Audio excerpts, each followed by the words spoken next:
Case 1. Barbara Graham was born in Oakland, California on June 26, 1923. From a young age, her life was filled with hardship. She spent time in reform school, worked as a waitress, and later became involved with small-time criminals. By the early 1950s, she was trying to turn her life around, but the people she met would instead lead her toward one of California's most infamous crimes. On March 9, 1953, 64-year-old widow Mabel Monahan was found dead in her Burbank home, beaten and suffocated during a robbery. Police said Barbara Graham, along with John Santo, Emmett Perkins, and Baxter Shorter, had broken in search of hidden money and jewelry. When the group was arrested, Graham denied killing Monahan. She said she was at the scene but didn't harm anyone. Her trial became a media spectacle, with headlines calling her Bloody Babs. Reporters described her as heartless, while prosecutors presented testimony from a woman who claimed Graham had confessed to the murder. That testimony, later criticized as unreliable, helped secure the death penalty for all three main defendants. Graham's conviction drew national attention, sparking debates about whether she had received a fair trial or had been punished for her image rather than her actions. On June 3, 1955, Barbara Graham faced execution in the gas chamber at San Quentin State Prison. She was 31 years old. That morning, her death was delayed twice by last-minute appeals. Frustrated and frightened, she cried, "Why did they torture me? I was ready to go at 10 o'clock." Moments later, as the cyanide pellets dropped, a guard told her to take a deep breath. She looked up and gave her final words. "How in the hell would you know?" Barbara Graham was pronounced dead minutes later. Her story became the subject of the 1958 film I Want to Live, starring Susan Hayward. Case 2. Caryl Chessman's story is one of the most well-known cases in the history of San Quentin State Prison. He was a man who spent almost 12 long years on death row before his execution. But his story is not just about crime and punishment. It became a powerful example that made people around the world question what justice really means. Caryl Chessman was born on May 27, 1921, in St. Joseph, Michigan, and grew up during hard times. As a young man, he often found himself in trouble with the law, but what happened later would make his name known everywhere. On January 23, 1948, police in Los Angeles arrested Chessman after linking him to a criminal known in newspapers as the Red Light Bandit. This person was said to have used a red light on his car to pretend to be a police officer. He stopped couples who were parked on quiet roads, robbed them, and in some cases, forced the women into sexual acts. Authorities believed Chessman was that man. He was charged with 17 counts of robbery, kidnapping, and related crimes. In 1948, he was tried and found guilty. Under California's Little Lindbergh law, any kidnapping that caused harm could lead to the death penalty, and that is what sealed his fate. While waiting for his sentence, Chessman became a writer. From his small prison cell, he wrote 4 books: Cell 2, 4, 5, 5, Death Row, 1954, Trial by Ordeal, 1955, The Face of Justice, 1957, and The Kid Was a Killer, 1960. His books described prison life and his fight to prove his innocence. Many people around the world read his words and started to question whether the death penalty was fair. Supporters from different countries asked California to stop his execution, but despite years of appeals, the courts refused. On the morning of May 2, 1960, Caryl Chessman was led into the gas chamber at San Quentin, where his life ended. Case 3. Robert Alton Harris's death ended a 25-year break in executions across the state. For hours that night, his fate swung between life and death as the courts issued 4 separate stays of execution, until the U.S. Supreme Court finally said no more delays. That moment marked a turning point in California's history with the death penalty. Harris's story began years earlier. On July 5, 1978, he and his brother Daniel forced 2 16-year-old boys, John Mayeski and Michael Baker, into their car in Mira Mesa, San Diego. The brothers wanted to use the boys' car in a bank robbery. Moments later, Robert shot both teenagers and drove away in their stolen vehicle. Police arrested him soon after, and by March 6, 1979, a San Diego County jury found him guilty of 2 counts of first-degree murder, kidnapping, and auto theft. The court sentenced him to death. After more than 13 years on death row, Harris's execution was set for April 21, 1992. Legal challenges kept coming that night, one after another, until the early morning hours the U.S. Supreme Court stepped in and ruled that no further stays would be allowed. At 6:01 a.m., Harris entered the gas chamber at San Quentin. At 6:07 a.m., the order was given to start the process. He was pronounced dead at 6:21 a.m. According to official reports, his final words were, "You can be a king or a street sweeper, but everyone dances with the Grim Reaper." Before the next case, if you have found this video interesting so far, please consider supporting my channel by liking the video and subscribing to my channel. I'd really appreciate your support. Thank you. Case 4. Stanley "Tookie" Williams was once one of the most feared men in Los Angeles, the co-founder of the Crips.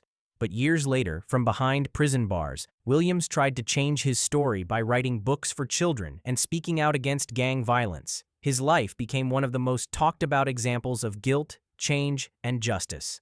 Williams was born on December 29, 1953, in Shreveport, Louisiana, and grew up in Los Angeles.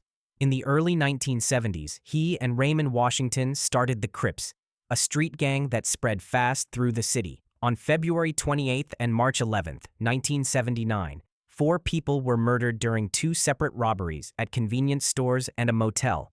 Police linked those crimes to Williams. In 1981, a Los Angeles jury found him guilty of 4 counts of first-degree murder and 2 robberies. He was sentenced to death and sent to San Quentin. While on death row, Williams began to speak out against the very life that once made him famous. He wrote a series of children's books warning young people about gangs and worked with community leaders to promote peace. His efforts earned him 6 Nobel Peace Prize nominations for his message of nonviolence and change. At the same time, lawyers filed appeals and requests for clemency, asking California's governor to spare his life, arguing that he had truly reformed. But the governor, Arnold Schwarzenegger, denied the request. In the early hours of December 13, 2005, Stanley "Tookie" Williams was executed by lethal injection at 12:35 a.m. at San Quentin. His death followed years of debate about whether a person who caused great harm could still be redeemed. Thousands of protesters stood outside the prison that night, holding signs and candles. Case 5. Clarence Ray Allen's story shocked California. He was 76 years old, blind, weak, and in a wheelchair when he was executed at San Quentin State Prison on the day after his birthday. He became the second oldest person executed in the United States since 1976. His case made people question whether justice had gone too far or not far enough. Allen was born in 1930 in Blair, Oklahoma, and moved to California as a young man. In 1974, he was convicted of ordering the killing of Mary Sue Kitts, a teenage girl who had helped him in a burglary and later told police about it. He was given a life sentence for that crime. But even from inside prison, Allen continued his criminal plans. In 1980, he arranged for a friend on the outside to kill people who had testified against him. The gunman went to a Fresno store called Fran's Market and murdered Brian Schledowitz, Josephine Rocha, and Douglas White. For ordering those murders, Allen was found guilty of 3 counts of first-degree murder and was sentenced to death in 1982. For more than 20 years, Allen lived on death row at San Quentin State Prison. His health grew worse each year. He became legally blind, diabetic, and dependent on a wheelchair. He also suffered a heart attack not long before his execution. His lawyers argued that killing such an old and sick man was cruel, but the courts and the governor refused to stop the sentence. California officials said that the seriousness of his crimes still demanded the full punishment of the law. In the early hours of January 17, 2006, Clarence Ray Allen was taken to the execution chamber. He received a lethal injection, and his heart stopped at 12:38 a.m. Prison doctors had to give an extra dose of potassium chloride because his heart kept beating longer than expected. His final words were calm. "Hoka hey, it's a good day to die. Thank you very much. I love you all. Goodbye." His death remains the last execution carried out in California to this day. Case 6. William George Bonin was born on January 8, 1947 in Connecticut. To many, his name would later become a symbol of terror across Southern California. Between 1979 and 1980, Bonin carried out a series of brutal murders that earned him the nickname the Freeway Killer. His victims, mostly teenage boys and young men, were lured into his van, assaulted, tortured, and strangled. Their bodies were dumped along highways in Los Angeles and Orange County, leaving communities horrified and police struggling to find the man responsible. Prosecutors later described him as the most arch-evil person who ever existed.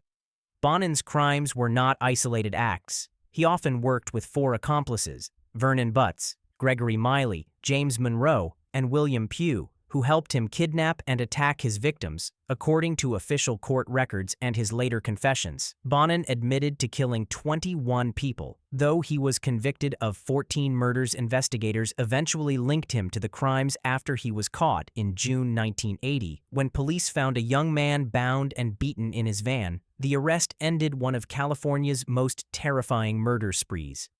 In 1982, a Los Angeles County jury sentenced Bonin to death for 10 murders, and in 1983, he received another death sentence in Orange County for 4 more. After spending nearly 14 years on death row, Bonin made history once again, this time for being the first person in California executed by lethal injection. On February 23, 1996, at San Quentin State Prison, he was led into the chamber at 12:01 a.m. Witnesses said he appeared calm, offering no final words as the chemicals entered his body. He was pronounced dead minutes later at age 49. Case 7. Juanita Spinelli made history for all the wrong reasons. She became the first woman executed in California's gas chamber at San Quentin State Prison. Born on October 17, 1889, in Kentucky, Spinelli built a life of crime in Northern California. Known as the Duchess, she ran a small gang made up mostly of young men who carried out robberies and petty crimes around San Francisco and Sacramento. But when one of her gang members, Robert Sherrard, began to talk about their crimes, she decided he had to be silenced. In 1940, Sherrard was strangled and thrown into the American River near Sacramento. Investigators quickly traced the killing back to Spinelli and her group. Evidence, including fingerprints and witness testimony, tied her directly to the murder. Spinelli was charged with first-degree murder, tried in Sacramento County, and convicted in early 1941. Prosecutors described her as a cold and manipulative gang leader who ordered others to kill for her. The jury agreed, and she was sentenced to death.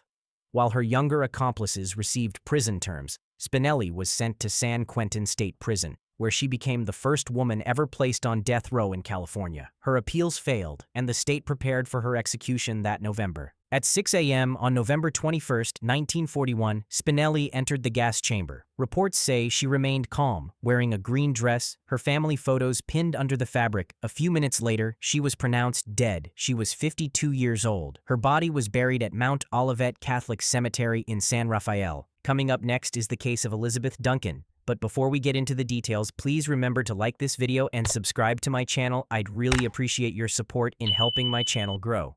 Thank you. Case 8. Elizabeth Ann Duncan. At 58 years old, she became the last woman ever executed in California. Her story is one of jealousy, family tension, and a crime that shocked an entire community. It began when her deep attachment to her son crossed a terrible line, one that ended in murder. Duncan was born on April 16, 1904, in Kansas City, Missouri, and later moved to California with her son Frank. In 1958, when Frank married Olga Kupchik, a nurse from Canada, Elizabeth became angry and fearful that she would lose her son's attention. That November, she hired 2 men, Augustine Baldonado and Luis Moya, to kill Olga, who was 7 months pregnant. Investigators later learned that the men had lured Olga from her home, strangled her, and buried her in a shallow grave in Ventura County. Her body was discovered days later after a search led police to the killers, who quickly confessed. Duncan's name came up when they revealed she had paid them for the job. The trial began in 1959 and drew national attention because of the unusual motive, a mother's hatred for her daughter-in-law. After a short deliberation, the jury found Duncan guilty of first-degree murder, along with Baldonado and Moya. All 3 were sentenced to death. Newspapers across the country followed every hearing, and public reaction was divided between sympathy for her age and outrage over the brutality of the crime. Duncan remained calm through her appeals, which were all denied. On August 8, 1962, Elizabeth Ann Duncan entered the gas chamber at San Quentin. Witnesses said she looked composed. Her last words to the warden were, "I am innocent. I want to see my son." Her son, Frank, was not present. Moments later, the gas filled the chamber, and her life ended. Duncan's case left a lasting mark on California's justice system. She was the fourth and final woman executed at San Quentin, and her story still appears in discussions about family crimes and the death penalty. Case 9. Aaron Mitchell's name is written in California history for a tragic reason. His story began in 1963, when Sacramento police officer Arnold L. Gamble responded to a disturbance near a tavern. During the encounter, Mitchell shot and killed the officer with a .22 caliber revolver. Witnesses later testified that Mitchell had been drinking heavily that night. After fleeing the scene, he was arrested within hours and charged with first-degree murder. In 1964, a jury found him guilty and sentenced him to death in the gas chamber at San Quentin State Prison. During his years on death row, Mitchell's behavior became unpredictable and deeply erratic. Prison staff and reporters described him as a man wrestling with religion, guilt, and defiance. On the night before his execution, he reportedly cut his forearm and smeared blood across his palms, declaring, "I am the second coming of Jesus Christ." He stood naked in his cell in a crucifix-like pose, chanting, "This is the blood of Jesus Christ." When guards finally led him to the gas chamber on April 12, 1967, he showed no resistance. At 10 a.m., the cyanide pellets dropped, releasing a lethal cloud. Mitchell gasped for several minutes before dying. His execution marked a turning point in California's history. For the next 25 years, no one else would be put to death in the state. Legal challenges, public protests, and shifting political attitudes created a long pause in executions that lasted until 1992. Case 10. Henry Adolf Bush was only 30 when he met his end in San Quentin's gas chamber. To many, he was the face of pure calculation, a man who killed not in rage, but by plan. Over 4 years, Bush took the lives of 3 women and was preparing to strike again when police finally caught up to him. His crimes shocked California, and his execution became one of the final gas chamber deaths before the state paused capital punishment. Born on December 30, 1931, Henry Bush grew up troubled, bouncing between low-wage jobs and short jail terms. But between 1958 and 1960, his behavior turned deadly. In cities across Southern California, he lured women to isolated places where he strangled, stabbed, or bludgeoned them to death. Investigators later learned he had carefully studied his victims, choosing women who lived alone or worked late hours. When officers raided his home, they found evidence linking him to 3 separate murders and an attempted killing of a 4th woman who barely escaped alive. Bush was arrested in 1960 after the surviving victim identified him, and police matched physical evidence to the crime scenes. In court, prosecutors described him as calm, cold, and methodical. A jury convicted him of first-degree murder in 1 case and second-degree murder in 2 others, while also proving his plan to commit more killings. In 1961, the California Supreme Court upheld his death sentence, stating that the evidence of deliberate murder was overwhelming. Bush showed no emotion when the verdict was read. On June 6, 1962, Henry Bush entered the gas chamber at San Quentin State Prison. Witnesses said he stared straight ahead and refused to speak any last words. Moments later, the chamber filled, and at 10:06 a.m., the state pronounced him dead. He was 30 years old. Case 11. Burton Abbott's story is one of the most dramatic moments in California's death penalty history. The governor called to stop his execution, but the message arrived too late. Just as the gas began to fill the chamber at San Quentin Prison, the phone in the warden's office started to ring. The call was meant to save his life, but by 11:17 a.m., Abbott was already dead. Burton Wilbur Abbott was born on February 8, 1928, in Portland, Oregon. He lived in the Bay Area with his wife and young son. In April 1955, 14-year-old Stephanie Bryan, a student from Berkeley High School, disappeared while walking home from school. Weeks later, her purse was found near Abbott's home, and in July 1955, her body was discovered buried near a cabin owned by Abbott's family in Trinity County, California. He was arrested and charged with kidnapping, rape, and murder. In January 1956, an Alameda County jury found him guilty of first-degree murder, and he was sentenced to death in California's gas chamber. Abbott spent a little over a year on death row while his lawyers appealed the case. He continued to claim he was innocent. On the morning of his execution, his mother and legal team pleaded with Governor Goodwin J. Knight for mercy. At 11:12 a.m., the governor granted a stay of execution, but at 11:14 a.m., the call from Sacramento reached the prison only after Abbott had already been strapped into the chamber. The warden picked up the phone as the execution began. The gas had already been released at 11:17 a.m., just 3 minutes after the stay was issued. Case 12. Louise Peete lived two lives, one of charm and respect, and another of greed and murder. She became the second woman executed in California's gas chamber at San Quentin State Prison. Her story shocked the nation, not only because of her crimes, but because she had already been sent to prison once for murder and was released to kill again. Born September 20, 1880, in Bienville, Louisiana, Peete worked her way into high society through lies and manipulation. In 1920, she befriended Jacob C. Denton, a wealthy mining engineer from Los Angeles. When Denton vanished, Peete told his friends he had left on business. Months later, his body was found buried in his own basement, and Peete was convicted of his murder in 1921. She was sentenced to life in prison, but was paroled in 1939 after serving 18 years. For nearly 5 years after her release, she managed to live quietly until her greed resurfaced. After her parole, Peete was taken in by Margaret and Arthur Logan, an elderly couple in Los Angeles. By June 1944, Margaret Logan had disappeared. When police investigated, they found her body buried in the Logans' yard. Arthur Logan, who had been sent to a mental hospital, soon died there. Peete was arrested in December 1944 and charged with first-degree murder. Prosecutors said she killed Margaret for money and used forged checks to steal from the couple. On May 31, 1945, a jury convicted her and sentenced her to death. Louise Peete was taken to San Quentin to await execution. She showed no remorse and never admitted guilt.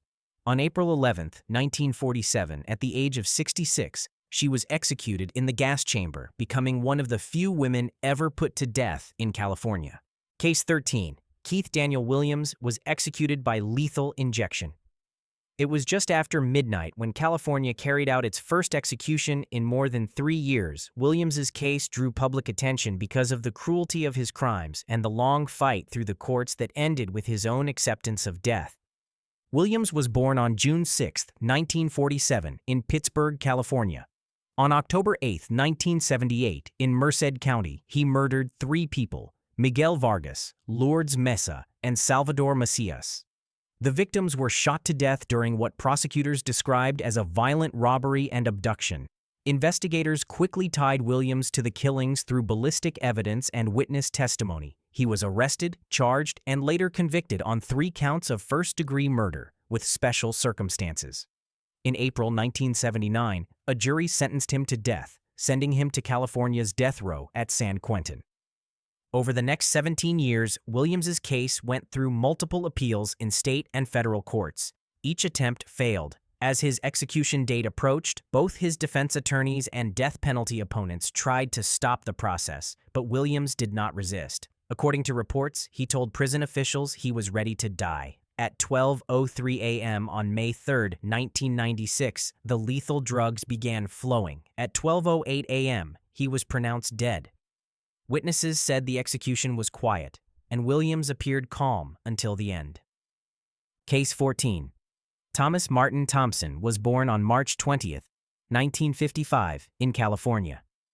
By the early 1980s, his life would become the center of one of the state's most debated murder cases. In September 1981, 20-year-old Ginger Fleischle was found dead in an orange grove near Newport Beach. Prosecutors alleged that Thompson, her friend and roommate, had raped and murdered her after a night of heavy drinking. Another roommate, David Leach, who had recently broken up with Ginger, was also implicated but charged separately. At trial, Thompson maintained his innocence, claiming he had consensual sex with Ginger and was not present when she was killed. Despite his defense, an Orange County jury convicted him of first-degree murder with the special circumstance of rape in 1983. Thompson's case quickly became controversial. Critics said the prosecution relied heavily on unreliable jailhouse informants, one of whom later changed his story. Appeals continued for years, and several federal judges questioned whether Thompson had received a fair trial. In 1997, Judge Stephen Reinhart of the Ninth Circuit Court of Appeals wrote that executing Thompson would be a grave miscarriage of justice, arguing that new evidence and the state's own conflicting theories of guilt raised serious doubts. Yet higher courts reversed those rulings, and the U.S. Supreme Court declined to intervene. The case became a national symbol of how divided America had become over the death penalty and the possibility of wrongful conviction. In the early morning of July 14, 1998, Thomas Martin Thompson was executed by lethal injection at San Quentin State Prison. The procedure began shortly after midnight, and he was pronounced dead at 12:06 a.m. Witnesses said he appeared calm, speaking softly before the drugs took effect. He was 43 years old. Decades later, questions about his guilt still linger. A federal judge in 2015 would again note that Thompson was likely innocent, making his execution one of the most disputed in California's modern history. Case 15. Jaturun Siripongs' final words were calm. "I wish you peace." The former Buddhist monk from Thailand was executed by lethal injection for the murders of 2 store workers in Orange County. His story drew global attention, not just because of the crime, but because people from around the world, even the King of Thailand, pleaded for his life to be spared. Born on October 19, 1951, in Bangkok, Thailand, Jaturun Siripongs once lived as a monk before moving to California in the late 1970s. On December 15, 1981, 2 employees, Quach Thi Oan, age 29, and Wan Yu, age 48, were found stabbed to death during a robbery at a thrifty store in Garden Grove, California. Investigators linked the crime to Siripongs after finding stolen items in his possession. When questioned, he admitted taking part in the robbery, but denied killing anyone, claiming that an unidentified accomplice committed the murders. No second suspect was ever found. In 1983, a jury convicted Siripongs of 2 counts of first-degree murder, robbery, and burglary. He received the death penalty and was sent to San Quentin State Prison. Over the next 16 years, his case became a symbol of controversy. Many people, including religious leaders and the King of Thailand, asked for clemency. Supporters pointed to his remorse, peaceful behavior in prison, and his past as a monk. But prosecutors maintained that he was responsible for the deaths, and all appeals were denied. Governor Gray Davis ultimately rejected the final request to stop the execution. Just after midnight on February 9, 1999, Jaturun Siripongs was strapped to the gurney inside San Quentin's execution chamber. Witnesses described him as calm and prayerful. The chemicals flowed at 12:15 a.m., and he was pronounced dead at 12:19 a.m. He became the first Thai national ever executed in the United States. Case 16. Manuel Manny Babbitt was executed by lethal injection at San Quentin State Prison just 1 day after his 50th birthday. He was a decorated Vietnam War veteran, a Purple Heart recipient, and a man whose life fell apart after coming home from war. His case became one of California's most debated executions, raising a question that still echoes today. How should the justice system treat a veteran whose crime was shaped by trauma? Babbitt was born on May 3, 1949 in Wareham, Massachusetts. After serving as a U.S. Marine and fighting in the Battle of Khe Sanh, he returned to civilian life, struggling with post-traumatic stress disorder. In December 1980, he broke into the Sacramento home of 78-year-old Leah Schendel. The attack caused Schendel to suffer a fatal heart attack after being beaten and assaulted. Babbitt fled with items from her home, including a purse and jewelry. Investigators later found physical evidence linking him to the crime. He was arrested soon after and charged with murder, burglary, and attempted rape. In 1981, a jury convicted him of first-degree murder with special circumstances, and he was sentenced to death. Over the next 18 years, Babbitt's lawyers argued that his crime was driven by severe war trauma and mental illness. Psychiatrists confirmed that he suffered flashbacks from combat, often reliving violent scenes from Vietnam. Several veterans groups pleaded for clemency, and even the juror who voted for the death penalty later supported sparing his life. Governor Gray Davis denied clemency, stating that the crime was too violent. In his final hours, Babbitt refused a last meal and asked that the funds be donated to homeless Vietnam veterans. At 12:29 a.m. on May 4, 1999, the lethal injection began. He was pronounced dead at 12:37 a.m. His final words, according to witnesses, were, "I forgive all of you." Case 17. Darrell Keith Rich was born on February 14, 1955, in California. To the public, he would later become known as one of the most violent predators the state had ever seen. In the summer of 1978, a wave of brutal attacks shook Northern California. 4 young females, Annette Faye Edwards, Patricia Ann Moore, Linda Diane Slovic, and 11-year-old Annette Lynn Selix, were abducted, sexually assaulted, and murdered. All were found shot or bludgeoned to death near rural roads and wooded areas. Police soon learned that a local man named Darrell Keith Rich had been seen with some of the victims before they vanished. After an intense investigation, Rich was arrested in August 1978 and charged with multiple counts of murder, rape, and attempted murder. At his 1981 trial in Yolo County, prosecutors described Rich as a remorseless serial killer who preyed on vulnerable women and girls. They said he had a pattern: offering rides, taking victims to isolated areas, and then killing them to hide his crimes. Evidence included ballistics linking his weapon to the murders and testimony from survivors who narrowly escaped his attacks.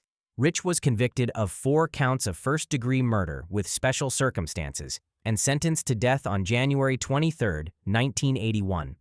Over the next 2 decades, he appealed his sentence, but never denied the killings. His name became synonymous with terror in the Redding area, where the community still remembered the fear he caused that summer.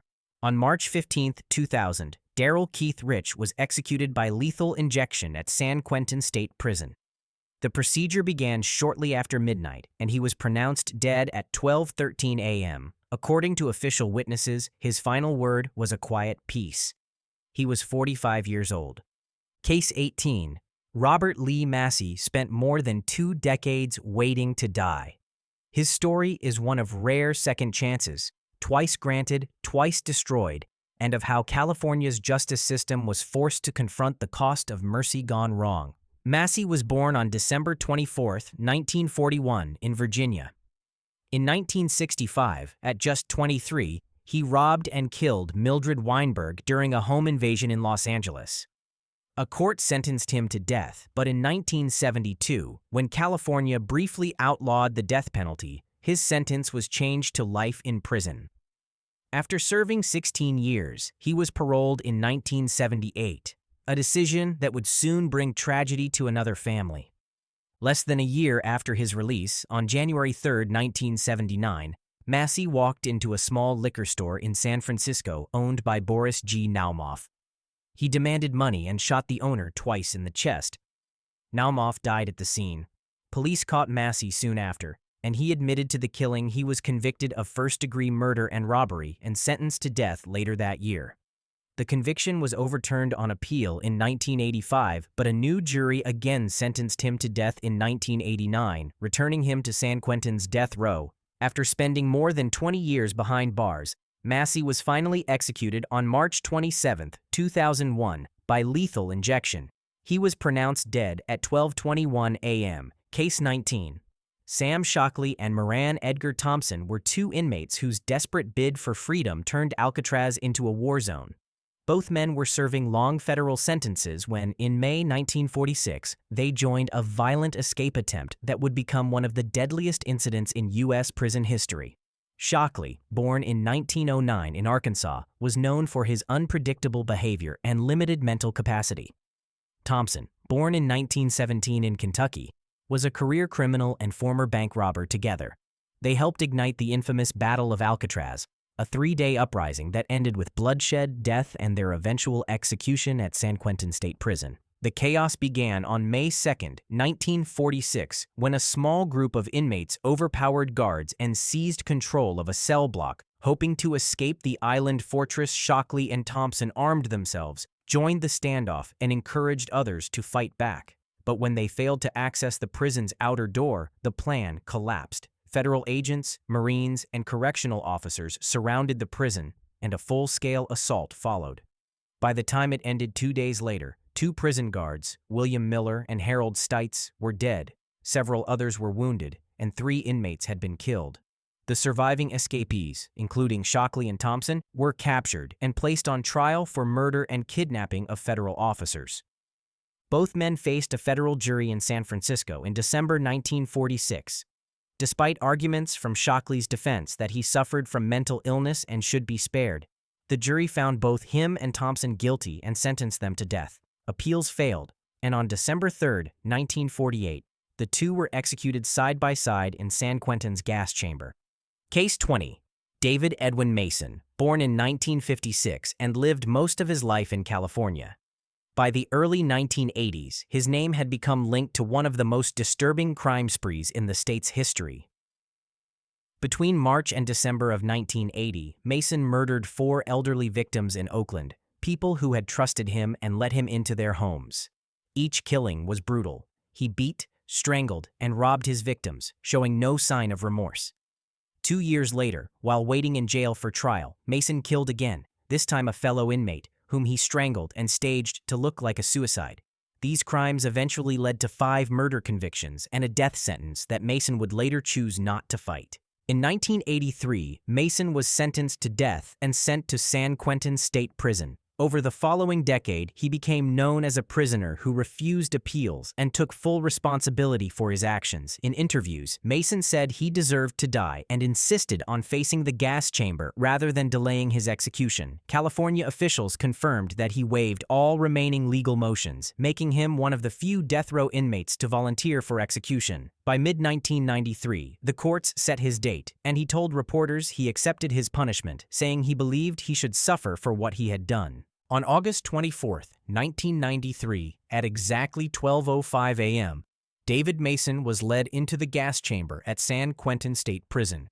When asked by the warden if he wanted to change his mind, Mason calmly said, "No, warden, I want to proceed. Thank you, warden."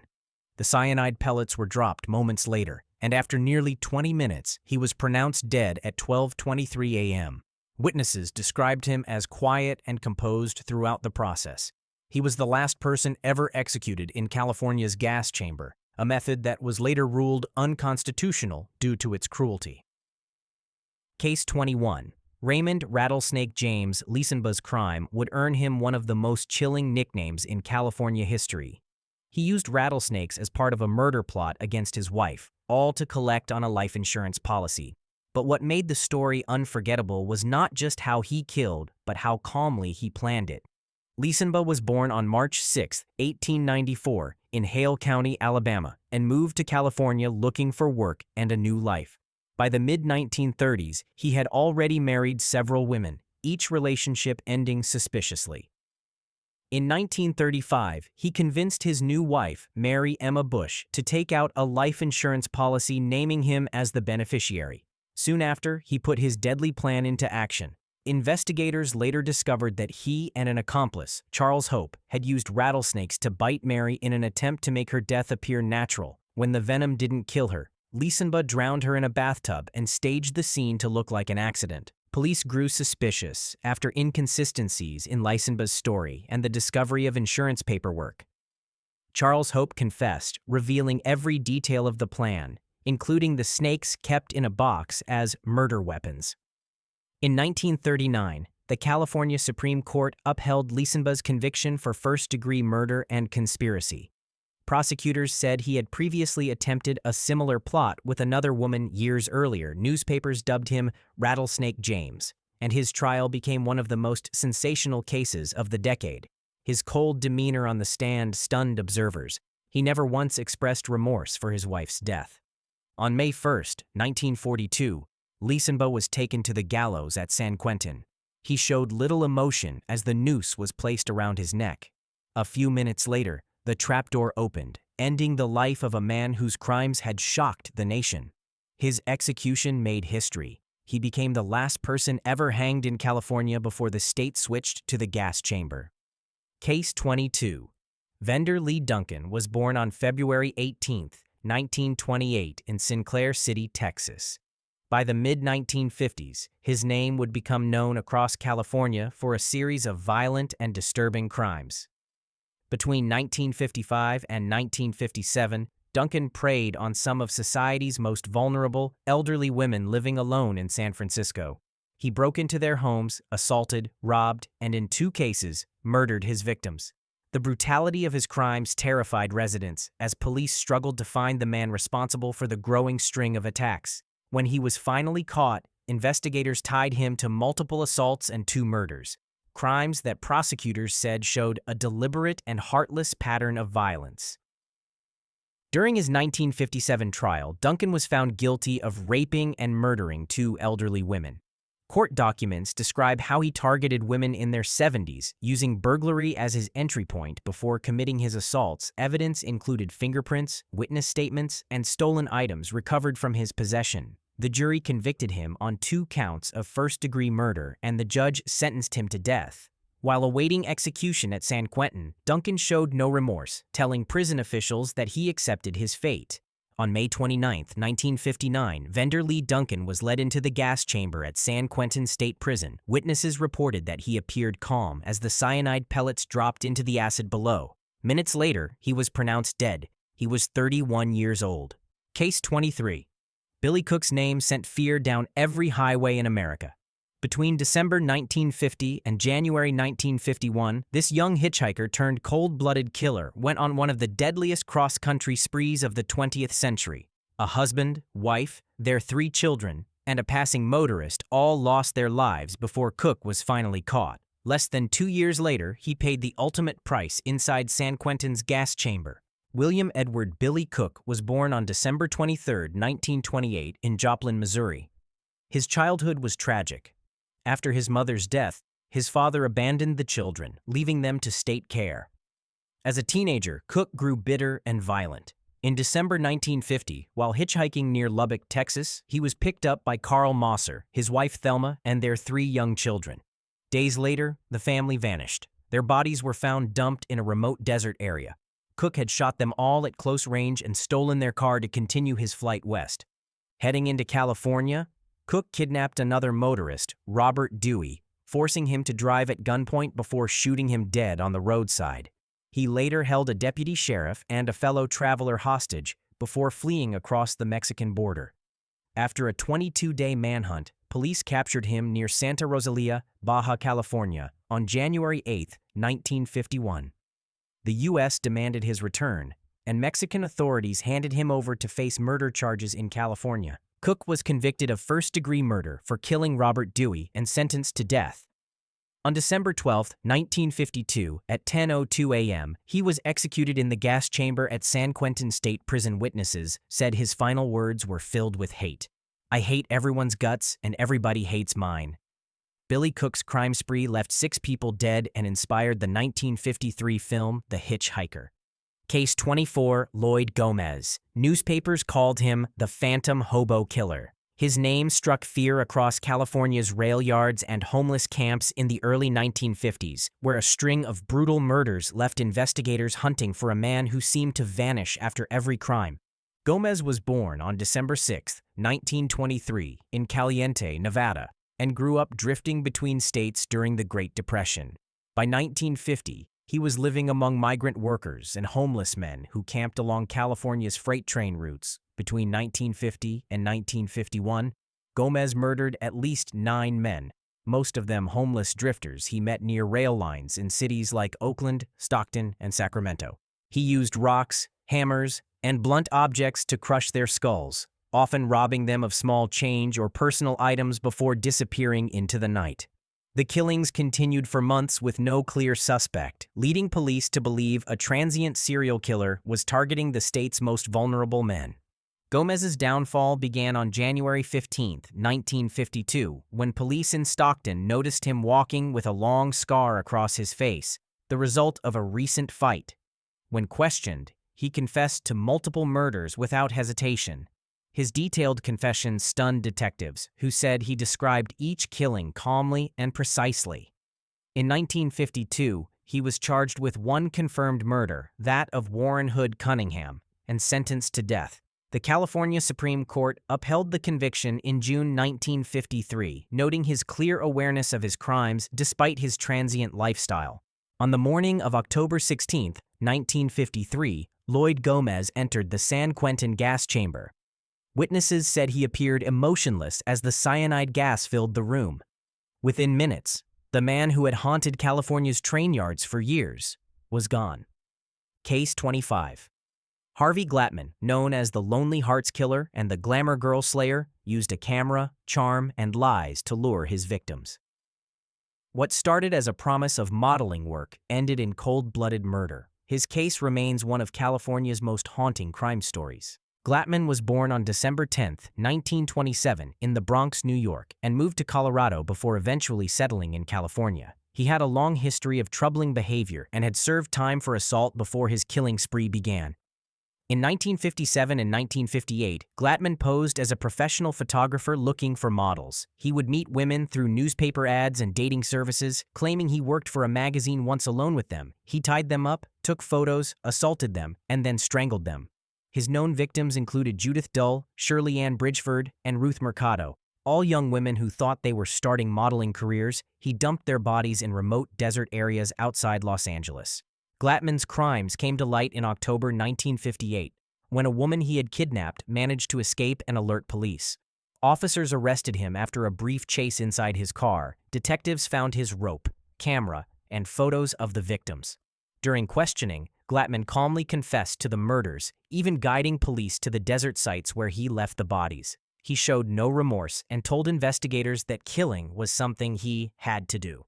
In 1959, Glatman was convicted of 2 counts of first-degree murder and sentenced to death.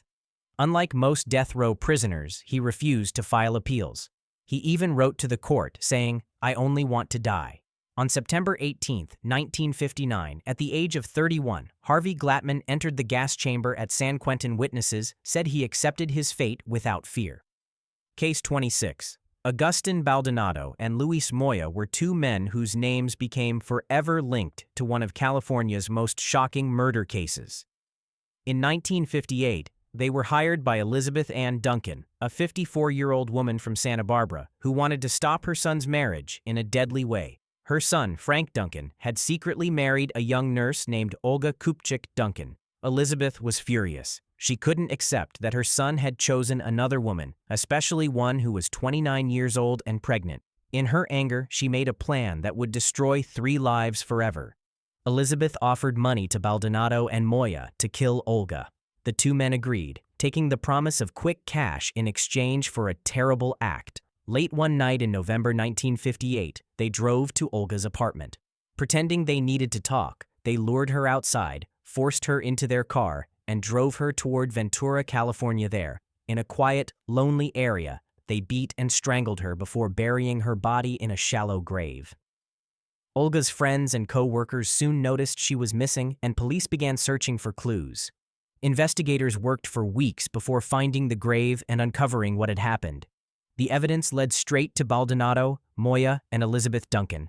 All 3 were arrested, tried for first-degree murder, and found guilty in 1959. The public was stunned, not only because the crime was cruel, but because a mother had planned her daughter-in-law's death out of jealousy and control. On August 8, 1962, inside San Quentin State Prison, justice came to an end. Agustin Baldonado and Luis Moya were led into the gas chamber. Witnesses said both men stayed quiet and looked calm as the cyanide gas began to spread. Minutes later, their lives ended. Case 27. William Edward Hickman's crime would haunt Los Angeles forever. In December 1927, the 19-year-old bank messenger kidnapped 12-year-old Marion Parker, the daughter of a respected banker, and demanded a ransom. What began as a plea for money ended in one of California's most horrifying murders and Hickman's own death by hanging inside San Quentin State Prison less than a year later. On December 15, 1927, Hickman arrived at Mount Vernon Junior High School pretending to be a messenger from Marion's father, Perry Parker. He told school officials that Mr. Parker had been injured and needed to see his daughter. Trusting him, they released Marion into his custody. Days later, Hickman contacted Perry Parker, demanding $1,500 for her safe return, a small fortune at the time. Desperate to save his daughter, Parker agreed and delivered the ransom in person 4 days later. But what Hickman gave back wasn't life, it was horror. When Perry Parker opened the car where his daughter was supposed to be waiting, he found Marion's dismembered body, her torso wrapped in towels, and her legs missing. She had been strangled and mutilated before the ransom exchange. The crime gripped the nation. Every newspaper ran the story, and California police launched one of the largest manhunts in state history. Hickman fled north, but his run ended in Pendleton, Oregon on December 22, 1927, when officers spotted him driving a stolen Ford. Hickman confessed to the killing, but claimed he was insane. The court rejected his defense. On March 10, 1928, he was found guilty of first-degree murder and sentenced to die. After months of appeals, he was hanged at San Quentin on October 19, 1928. Witnesses said he showed no remorse and spoke no final words. Case 28. Gordon Stewart Northcott was born on November 9, 1906, in Saskatchewan, Canada, but his name would soon be known for one of California's darkest and most disturbing crimes. In the mid-1920s, Northcott moved with his family to a small ranch in Wineville, a rural community in Riverside County. There, between 1926 and 1928, he lured young boys to his chicken farm with promises of work and shelter. What followed was a nightmare. Police later uncovered that Northcott had kidnapped, assaulted, and murdered several boys, crimes that would become known as the Wineville Chicken Coop murders. The investigation began after Northcott's teenage nephew, Sanford Clark, escaped from the ranch and revealed the horrifying truth to authorities. Clark told police that he had been forced to help Northcott dispose of the bodies of the victims, who included brothers Lewis and Nelson Winslow and another unidentified Mexican boy. When investigators searched the property, they found bone fragments, bloodstains, and other evidence confirming the murders. Northcott fled to Canada but was captured and extradited to California in 1928. During his trial, he appeared defiant, mocking witnesses and claiming innocence. On February 8, 1929, a Riverside County jury found him guilty of 3 counts of first-degree murder, and he was sentenced to death 5 days later. In the early morning of October 2, 1930, Gordon Stewart Northcott was led to the gallows at San Quentin State Prison. Witnesses reported that he remained calm and showed no sign of remorse. When the trapdoor opened, the rope failed to break his neck, leaving him to strangle slowly for more than 10 minutes. He was pronounced dead shortly after. The case shook California to its core, forcing the town of Wineville to change its name to Mira Loma in an attempt to escape the horror linked to Northcott's crimes. Decades later, the story would inspire the 2008 film Changeling, reminding the world of a killer whose crimes still haunt California's history. Case 29. Albert Kessel and Robert Lee Cannon were the first people executed in California's gas chamber at San Quentin State Prison. Kessel and Cannon had been serving time at Folsom State Prison when they led a violent uprising on September 19, 1937. Alongside other inmates, they ambushed guards in a desperate attempt to escape. The attack turned deadly, and Warden Clarence Larkin, a guard, and 2 prisoners were killed in the chaos. The revolt ended almost as quickly as it began. Guards regained control, and the leaders of the riot, including Kessel and Cannon, were charged with first-degree murder. Their trial drew national attention, not only for the brutal killings, but also because California had just approved a new method of execution, the gas chamber. At dawn on December 2, 1938, the 2 men were brought into the small, steel-lined room at San Quentin. The state spent just $1.80 on the chemicals, cyanide pellets, and acid to create the lethal gas. Robert Lee Cannon was seated first. Minutes later, Albert Kessel followed. Witnesses watched as the gas filled the chamber. Cannon slumped forward quietly, but Kessel struggled and inhaled sharply before gasping, "It's bad!" Those words were his last. Both men were pronounced dead within minutes. Officials called the executions efficient. Reporters called them horrifying. California's new experiment had begun, and the world took notice. The deaths of Kessel and Cannon marked the beginning of a new era in California's justice system. Over the next 6 decades, the gas chamber at San Quentin would be used nearly 200 times, until it was replaced by lethal injection in the 1990s. If you enjoyed watching this video, please subscribe to my channel. I will be posting more interesting videos on the channel. Thank you very much.